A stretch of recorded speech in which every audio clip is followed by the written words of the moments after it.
ஆ நீங்கள் சொல்கிறது work out ஆகும்னு எனக்கும் நம்பிக்கை இருக்குது. என்ன என்ன நம்பிக்கை? சொல்கிறத கொஞ்சம் விளங்குற மாதிரி தான் சொல்லேன். இல்லை இல்லை, நீங்கள் சொல்கிற மாதிரி நடந்துச்சுன்னா எனக்கு உண்மையிலேயே ரொம்ப சந்தோஷம்தான். அப்போ இதை பண்ணது யாருன்னு கண்டுபிடிச்சிட்டோம்னா நான் என்னோட உலகத்துக்கு போக முடியும்ல?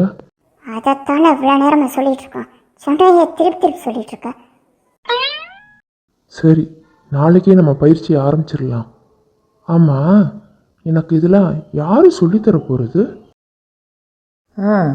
உனக்கு சொல்லி தரதுக்கு வெளியிலேருந்து யாரையும் கூப்பிட்டா வர முடியும்? நான் தான் உனக்கு சொல்லி தரணும். என்னது, நீங்களா? ஏன் நான் சொல்லி கொடுக்கூடாதா? உனக்கு சொல்லி கொடுக்கறதுக்கு நானே போதும்.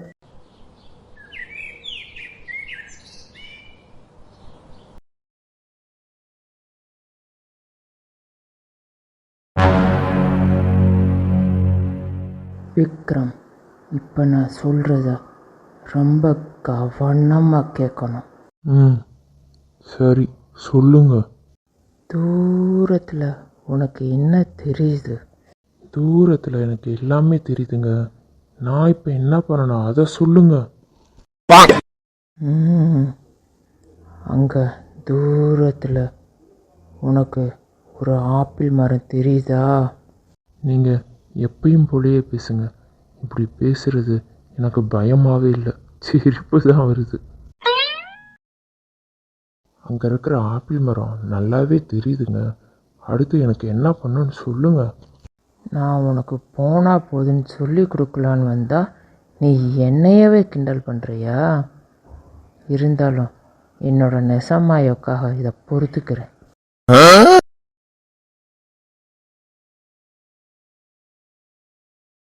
அங்கே தெரிகிற ஆப்பிள் மரத்தில் உள்ள ஆப்பிளை நீ குறி வைக்கணும்.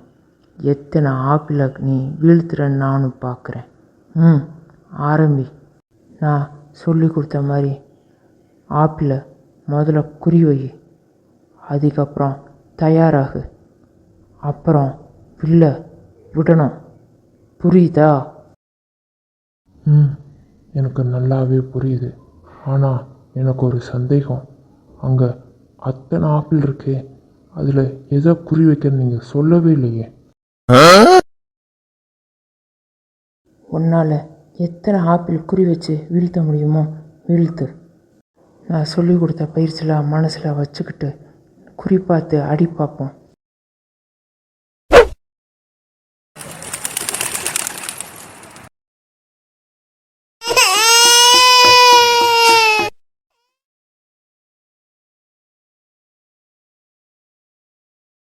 என்ன, நம்ம விட்ட அம்பு இங்கே எங்கேயுமே காணுமே. டேய் விக்ரம், உண்மையிலே நீ வேற லெவல்டா.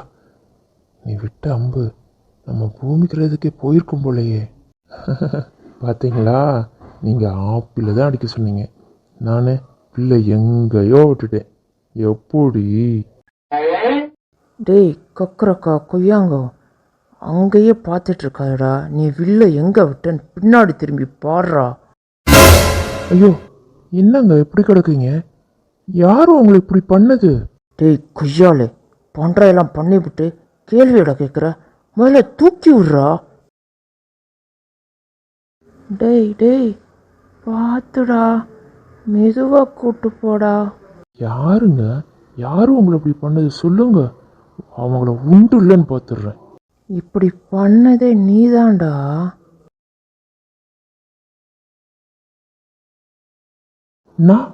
நான் என்ன பண்ணேன்?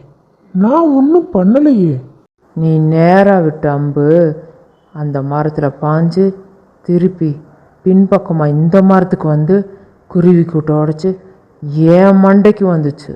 நான் உனக்கு அம்பை நேராக விட தான் நான் கற்றுக் கொடுத்தேன். நீ பின்னாடி கூட்டிலாம் விடுற. இல்லை நான் இங்கே பாரு விக்ரம், நீ ஒன்றும் பேச வேணாம். நான் சொல்கிறத மட்டும் கேளு. உனக்கு முதல்ல ஆப்பிளை குறி வைக்க சொன்னது என்னோட தப்பு தான். இப்போ நான் சொல்கிறதையாவது கவனமாக கேளு. அந்த பக்கம் ஆப்பிள் மரத்தையும் தாண்டி ஒரு மரம் உனக்கு தெரியுதா?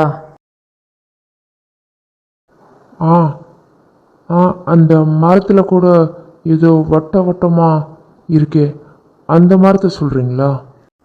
அப்பாடி, அந்த மரம் உனக்கு தெரியுதே, அது வரைக்கும் சந்தோஷம். அந்த மரத்தில் போட்டிருக்க வட்டத்தை பார்த்து நீயா குறி வச்சுக்கிட்டே இரு. ஒரு 100 அம்பாவது விடு, அப்பயாவது அதில் ஒன்றாவது போய் விழுகுதான்னு பார்ப்போம். நீ அம்பை விட்டு குறி வச்சு பயிற்சி எடு, நான் போய் ஓய்வு எடுக்கிறேன். உனக்கு சொல்லிக் கொடுக்க வந்து எனக்கு இடுப்பு உடைஞ்சது தான் மிச்சம். நம்ம அந்த பக்கம் விட்டு நம்ம எப்படி இங்கே வந்திருக்கோம்? முடிஞ்சது முடிஞ்சு போச்சு. இப்பயாவது அம்பை ஒழுங்காக விட்டு பயிற்சி எடுப்பா. அப்போ தான் நீ உன்னோட உலகத்துக்கு போக முடியும், ஞாபகத்தில் வச்சுக்கோ. ஐயோ ஆமாம், நான் என்னோட உலகத்துக்கு போயே ஆகணும். நான் கண்டிப்பாக அந்த பயிற்சி எடுத்துக்கிறணும். ஐயோ ராமா, என்னை ஏன் இப்படி சோதிக்கிற? சின்ன வயசில் ராமாயணத்தை பார்த்து இந்த வில்லு அம்பை கற்றுக்கிறேன்னு நினச்சேன். ஆனால் அப்போ கற்றுக்கிறல, இப்போ கற்றுக்கணும்னு தேவை வந்துருச்சு.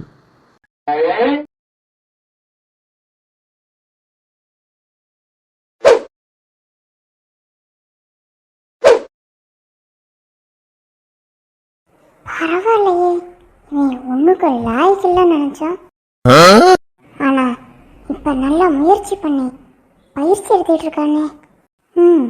நமக்கு நம்ம நிசமையா வேணும். அதே மாதிரி தான் அவனுக்கும் அவனோட உலகத்துக்கு போகணும்னு நினப்பு இருக்கும். அந்த உலகத்துல அவனுக்கும் குடும்பம் எல்லாம் இருக்கும்ல, அதெல்லாம் விட்டுட்டு பாவம் இந்த உலகத்துல இந்த கஷ்டப்பட்டுட்டு இருக்கான். அவனை நினைச்சாலும் பாவமாக தான் இருக்கு. சரி சரி, அவனுக்கு ஏதாவது சமைச்சு எடுத்துட்டு வருவான். அப்பதான் சாப்பிட்டுட்டு நல்லா இன்னும் பயிற்சி எடுத்துக்கிடுவான். Wow, super Vikram. நானா மார்க் பண்ணி போட்டேன். சூப்பர் விக்ரம்.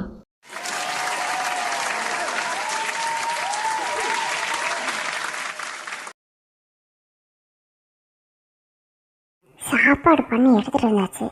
இவனை எப்படி கூப்பிடுறது? டேய் டேய் தம்பி, அட உன்னதான்ப்பா. இங்கே நின்று யார்கிட்ட பேசிகிட்டு இருக்கீங்க? ஏதோ தம்பின்னு கூப்பிட்டு இருக்கீங்க. உங்களுக்கு தம்பி இருக்கா என்ன? நக்கல். இல்லைங்க, இது விக்கல். நல்லா தான் பேசுற. வா வா, இந்த சாப்பிட்டுட்டு அப்புறம் போய் பயிற்சி எடு. ஓ, சாப்பிடலாமே. என்கிட்ட எப்பயும் கொஞ்சம் கோவமாகவே நடந்துக்கிறணும். கொஞ்சம் நல்லா பேசினாலும் நமக்கு தான் பிரச்சனை. பயிற்சி எடுக்கிறதில்ல, அப்புறம் கவனமும் சதறிடும். அவனுக்கும் அசால்ட்டுத்தனம் வந்துடும். இங்கே பாத்ரூம் வசதியே இல்லையாங்க? நீ எப்பயுமே புரியாத வார்த்தை தான் பேசுவியா? தெளிவாகவே பேச மாட்டியா? ஓ சாரி.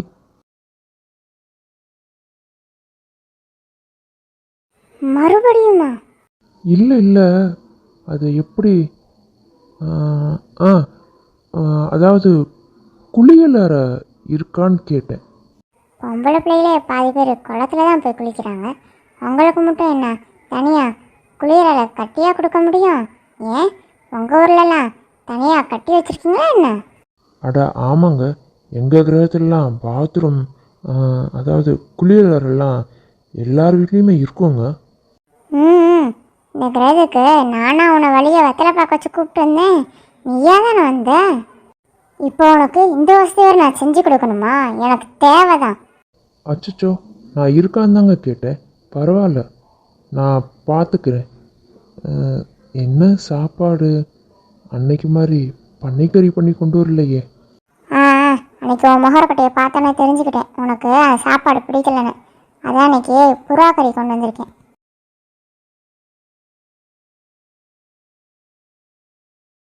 ஏங்க, இதை பார்த்தா மீன் மாதிரி தெரியுது. மீன் தான்.